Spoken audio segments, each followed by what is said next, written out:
चलो तो कल हम लोग देख चुके थे किसका किसका पाचन, मुंह का पाचन देख चुके थे, उसके बाद ग्रसनी में देख चुके थे और आमाशय का पाचन देख चुके थे। इसमें हम लोग ये भी देखे थे कि इसमें हाइड्रोक्लोरिक अम्ल निकलता था और किस तरह से आमाशय में जो सो प्रोटीन का पाचन होता था और प्रोटीन का पाचन किस रूप में होता था, पेप्टोन में बदल देता था।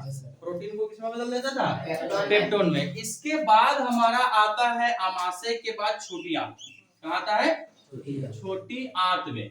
छोटी आंत में आने से पहले इसके साथ क्या होता है पहले इसको हम लोग जानेंगे, ठीक है। छोटी आंत में पहुंचने से पहले इसमें जो है सो अग्नाशय और पित्ताशय, यकृत में पाया जाता है हमारा पित्ताशय। पित्ताशय का काम क्या है, यकृत का काम क्या है और अग्नाशय का काम क्या है, पहले इसको हम लोग जानेंगे, ठीक है। तो देखो पित्ताशय जो है सो पीत बनता है इसमें, और जब भी किसी को पथरी वगैरह हो जाता है तो इस पीत की थैली को निकाल दिया जाता है। यहाँ पर छोटी सी थैली होता है जिसमें क्या होता है, पीत होता है, पता है, पीत होता है। तो इस पीत को क्या किया जाता है, निकाल लिया जाता है। इसका पीएच वैल्यू जो है सो 8 है, दैट मींस बहुत ज्यादा क्षारीय, पता है, बहुत ज्यादा क्षारीय। अब इसका काम देखो, हम तुम लोगों को कल ये भी बताए थे कि जब छोटी आंत में आता है तो यहाँ आ जाता है थोड़ा सा समस्या कि छोटी आंत जो है सो थोड़ा सा नखरा दिखाने लगता है कि हम जो है सो अम्लीय भोजन को नहीं पचा पाएंगे, क्योंकि जब आमाशय में आया था तो उस समय हाइड्रोक्लोरिक अम्ल जो है सो भोजन के साथ मिल गया था। तो छोटी आंत का नखरा क्या है कि हम अम्लीकृत भोजन को नहीं पचा पाएंगे। तो इसके लिए क्या किया कि अग्नाशय, अग्नाशय एक पूर्ण पाचक ग्रंथि है। अग्नाशय और पित्ताशय से जो है सो निकलता है हमारा क्या, हाँ ग्रंथि है ये दोनों, और ये लोग दोनों से निकलता है एंजाइम जो अम्लीय भोजन को क्या बना देता है, क्षारीय बना देता है। तो देखेंगे कि अग्नाशय में कौन सा एंजाइम निकलता है और यकृत से कौन सा एंजाइम निकलता है, ठीक है। तो पित्ताशय जो है सो भोजन को क्षारीय बना देता है। क्या कर देता है, भोजन को क्षारीय। और भोजन में प्राप्त जो भी वसा है, वसा मीन्स तेल वाला सामान, ठीक है। तो वसा का पाचन कौन करता है, हमारा यही पीत करता है। पित्ताशय से निकलने वाला पीत हमारा क्या करता है, वसा का पाचन करता है। अब तुम लोगों को क्वेश्चन पूछेगा कि वह कौन सी ग्रंथि है जो एंजाइम ना होकर के भी भोजन का पाचन करता है, पित्ताशय। पित्ताशय को एंजाइम नहीं है लेकिन फिर भी वो भोजन का पाचन कर देता है, ठीक है। उसके बाद कौन सा ऐसा एंजाइम है जो इसको रिलीज करने के लिए उत्तेजित करता है, पीत को रिलीज करने के लिए उत्तेजित करता है, ऐसा कौन सा हार्मोन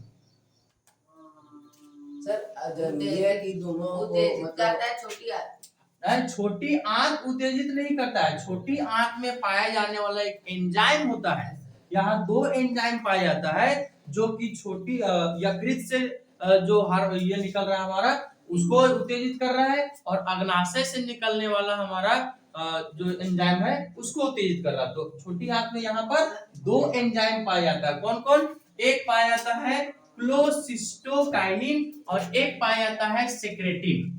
कौन कौन, क्लोसिस्टोकाइनिन और एक सेक्रेटिन। क्लोसिस्टोकाइनिन जो है सो पित्ताशय से पीत निकलने के लिए उत्तेजित करता है, पित्ताशय से, और अग्नाशय से, अग्नाशय में सेक्रेटिन, सेक्रेटिन नाम का जो है सो एंजाइम पाया जाता है यहाँ पर, जो कि अग्नाशय से ट्रिप्सिन, एमाइलेज और लाइपेज नाम का एंजाइम रिलीज करने के लिए उत्तेजित करता है, ठीक है।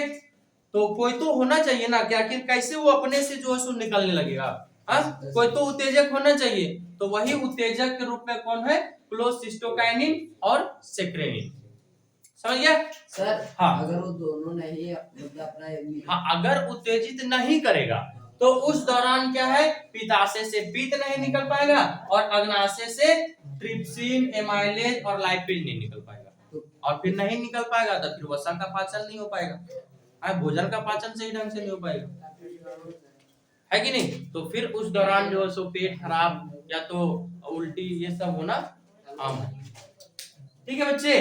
तो अग्नाशय ये क्या है जी? अग्नाशय। अग्नाशय। अग्नाशय को माना गया है पूर्ण पाचक ग्रंथि। क्या माना गया है? पूर्ण पाचक ग्रंथि माना गया है, क्योंकि इसी में जो है सो निकलता है हमारा भोजन को पूर्ण रूप से पचाने वाला एंजाइम। समझ गया? तो कौन कौन सा एंजाइम निकलता है देखो, एक है हमारा शॉर्ट में समझो लैट। क्या है? LAT। T for trypsin. Trypsin क्या करता है? जो अमाशय के द्वारा हमारा जो सो क्या था, अमाशय को किस में बदल दे रहा था जी? अमाशय जो है सो पेप्सिन उसमें ग्रंथि पाया जाता है, जो प्रोटीन को किस में बदल दे रहा था? पेप्टोन में। अब ये जो अग्नाशय है ये पेप्टोन को किस में बदल देगा? पेप्टाइड। किस में बदल देगा? पेप्टाइड में। ये हमारा ट्रिप्सिन एंजाइम का काम है, जो हमारा अग्नाशय में पाया जाता है। अग्नाशय में एक और दूसरा ग्रंथि पाया जाता है एमाइलेज नाम का एंजाइम, जो स्टार्च पढ़े थे हम लोग, मुंह में जो है सो मंड पाया जाता है, वहां पाचन हो रहा था। अब क्या हम लोग पूर्ण रूप से चबाते हैं भोजन को? नहीं चबाते हैं। तो उस दौरान क्या होता है कि जो पाचन जो है सो मुख गुहा में हुआ, स्टार्च का पाचन वो तो हो गया, लेकिन जो मंड का पाचन नहीं हुआ वो आखिरी में आकर के अग्नाशय से निकलने वाला हमारा एमाइलेज नाम का एंजाइम जो सो उस मंड को क्या कर देता है? पाचित कर देता है। समझ गया? हमारा शुरुआत कहाँ से हुआ था? पाचन मुंह से। लेकिन जो जो पचा वो ठीक है, नहीं पचा वो हमारा अमाशय में पचेगा। अमाशय में नहीं पच पाया वो हमारा कहाँ पचेगा? छोटी आंत में पचेगा। अब छोटी आंत में कौन कौन सा एंजाइम निकलता है ये तो देख ही रहे हो तुम लोग। सर हाँ। वो अमाशय से निकलने के बाद अग्नाशय जो निकलता है वो नली में नहीं होता काम से। हाँ, सारा हमारा छोटी आंत में ही होता है। पित्ताशय भी जुड़ेगा तो छोटी आंत में ही, और अग्नाशय से भी जो एंजाइम निकलेगा वो हमारा छोटी आंत में। समझ गया? चलो उसके बाद हमारा है L4 लाइपेज नाम का एंजाइम। अच्छा, इसका भी काम है वसा का पाचन। वसा का पाचन। या तो कोई भी हम लोग चिपचिपा पदार्थ खाते हैं, ला फॉर लासा। लासा जानते हो किसको कहते हैं? लासा, लासा गोंद, गोंद नहीं कहते जी, लासा है ना, जो चिपचिपा रहता है। तो ला से लासा, ला से लाइपेज। लाइपेज क्या करता है? वसा और लिपिड का पाचन करता है। ठीक है, ये काम है हमारा किसका? अग्नाशय का। पित्ताशय क्या किया?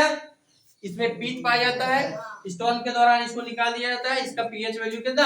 8 होता है। ये भोजन को क्या करता है? क्षारीय बना देता है, वसा का पाचन करता है, और ये एंजाइम ना होकर के भी भोजन का पाचन कर लेता है। ठीक है, इसमें जो सो क्लोसिस्टोकाइनिन नाम का एंजाइम इसको क्या करता है? वो तेजित करता है निकलने के लिए। उसके बाद अग्नाशय क्या है? अग्नाशय में जो हमारा 3 तरह का एंजाइम है, ट्रिप्सिन, एमाइलेज और लाइपेज, इसको उत्तेजित करने के लिए कौन सा हार्मोन ये एंजाइम होता है? सेक्रेटिन, जो कि हमारा कहाँ रहता है? छोटी आंत में। ठीक है, इसको ये एक ग्रंथि है। अग्नाशय कोई जो है सो आहार नाल नहीं है, ये क्या है? एक ग्रंथि है। ग्रंथि और आहार नाल के बारे में बताए थे ना कल, पिछला क्लास में हम बताए थे कि आहार नाल से होकर के भोजन गुजरता है, लेकिन ग्रंथि से भोजन होकर नहीं गुजरता है। उससे सिर्फ क्या होता है? एंजाइम निकलता है। समझ गया? चलो उसके बाद ये पूर्ण पाचक एंजाइम कौन होता है? हमारा अग्नाशय होता है, क्योंकि इसी में जो सो पूरा तरह से जो सो क्या होता है? भोजन को पाचित करने वाला एंजाइम निकाल दिया जाता है। उसके बाद अग्नाशय से हमारा जाता है छोटी आंत में। कहाँ गया? छोटी आंत में। अब छोटी आंत में क्या क्या होता है? देखो, छोटी आंत में तो यहाँ पूरा तरह से पचा दिया। क्या किया? पूरा तरह से पचा दिया। अब यहाँ पर होगा अवशोषण। क्या होगा? अब उसको एब्जॉर्ब करेगा। जैसे भोजन से जो सब कुछ जो तोड़ मोड़ करके उसको पचा दिया, अब उससे जो ग्लूकोज निकल रहा है उसको तो पाचित करने के लिए कोई तो चाहिए। तो वो हमारा पाचन कहाँ होता है? अवशोषण। पाचन और अवशोषण दोनों अंग कहा जाता है हमारे छोटी आंत को। समझ गए? चलो, तो छोटी आंत जो है सो इसका 3 भाग होता है। कितना भाग? एक होता है डेडलम, ये वाला पार्ट डेडलम, ये वाला पार्ट जेजलम, और ये वाला पार्ट इलियम। क्या कहा जाता है? तो भोजन का अवशोषण हमारा इसी पार्ट में होता है, इलियम में। कहाँ होता है? इलियम में। यहाँ पर भोजन को पचा करके जो अवशेषी अंग है हमारा बड़ी आंत, जहां पर उसको जो अपशिष्ट पदार्थ होता है उसको भेज दिया जाता है। तो छोटी आंत में जो एब्जॉर्ब कर करके जो अवशेष बच गया उसको भेज दिया गया कहाँ? बड़ी आंत में। अब बड़ी आंत के बारे में जानेंगे कि यहाँ पर किस तरह का काम होता है। बड़ी आंत का भी जो है सो 5 भाग होता है, 1 भाग, 2 भाग, 3 भाग, 4 भाग और 5 भाग। ठीक है, ये नीचे से ऊपर जा रहा है तो इसको कहा गया है, क्या कहा गया, असेंडिंग क्लोन। क्या कहा गया, बड़ी आंत का भाग को हम लोग क्लोन के नाम से जानते हैं। तो जो नीचे से ऊपर गया उसको असेंडिंग क्लोन, जो लेफ्ट से राइट जा रहा है उसको कहते हैं ट्रांसवर्स क्लोन, ऊपर से जो नीचे आ रहा है उसको कहते हैं डिसेंडिंग क्लोन, और राइट से जो लेफ्ट आ रहा है इसे सिग्मोइड क्लोन। और जहां पर हमारा भोजन जो अवशिष्ट रूप में है, जहां पर ठहर रहा है, जहां इकट्ठा हो रहा है, स्टोर हो रहा है, उसको हम लोग कहते हैं रेक्टम, जिसको हिंदी में कहते हैं हम लोग मलाशय। यहीं पर जो सो भोजन मल के रूप में स्टोर रहता है। ठीक है, तो ये जो हमारा निचला भाग होता है ये है एक अवशेषी अंग, इसका नाम है अपेंडिक्स। क्या है, अपेंडिक्स। ये जो है सो इसका काम होता था घास फूस को पचाना। पहले जब आदमी लोग घास फूस खाता था तो उस दौरान ये काम आता था, लेकिन अब नहीं खाता है तो ये इसको अब रख दिया गया अवशेषी अंग, जिसका कोई काम नहीं है।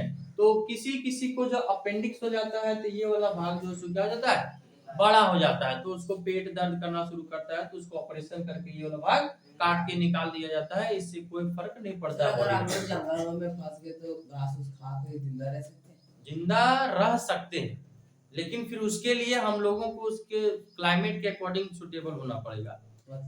मतलब घास फूस हम लोग खाते तो नहीं है, लेकिन शुरुआत में हल्का हल्का हल्का खाएंगे, तब धीरे धीरे जैसे उसके अकॉर्डिंग ढल जाएंगे। ठीक है, लेकिन अचानक अगर भरपेट खा लिए घास फूस तो फिर खराबी है। ठीक है, अच्छा, जो जानवर होते हैं जो घास फूस खाते हैं, ये वाला भाग अपेंडिक्स उन लोगों का बड़ा होता है, क्योंकि उन लोगों का हेल्पफुल होता है ना, उसको पचाने में मदद करता है। जैसे हम लोग को कौन छोटी आंत मदद करता है। हाँ, उन लोग का भी छोटी आंत होता है, लेकिन ये जो अपेंडिक्स होता है ये उन लोगों का बड़ा पाया जाता है, और हम लोगों में क्या पाया जाता है, छोटा पाया जाता है। गाय में 2 कच होता है ना पेट, 4 कच होता है गाय में। गाय के बारे में पढ़ाएंगे, उसका पाचन। ठीक है, चलो, तो उसके बाद हमारा देखो क्या होता है, यहाँ हमारा पाचन जो सो क्लियर हो गया, कहां तक, मालाशय तक। कभी कभी यहाँ पर इस मालाशय में जो है सो क्या होता है, मांस बढ़ जाता है, जिसको हम लोग क्या कहते हैं, बवासीर कहते हैं। तो ये जो है सो पैखाना का रास्ता में आ जाता है, जिसकी वजह से फिर इसको ऑपरेशन करके काट करके हटा दिया जाता है। ठीक, तो जब मुंह में रहा तो उसको कहते हैं हम लोग बोलस। जो भोजन मुंह से निकाल दिए हम लोग उसको क्या कहते हैं, बोलस। अगर कभी हम लोग उल्टी के द्वारा भोजन निकालते हैं तो वो हमारा होता है काइम। क्या होता है, और जो हमारा मल के द्वारा बाहर निकलता है उसको कहते हैं काइम। समझ गया।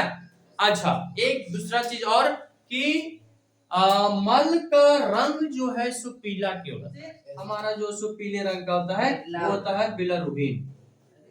बिलारुबिन नाम नहीं, बिलारुबिन। ठीक है, ठीक है, बिलारुबिन की वजह से मल का रंग कौन सा रंग होता है, पीले रंग। क्लियर है।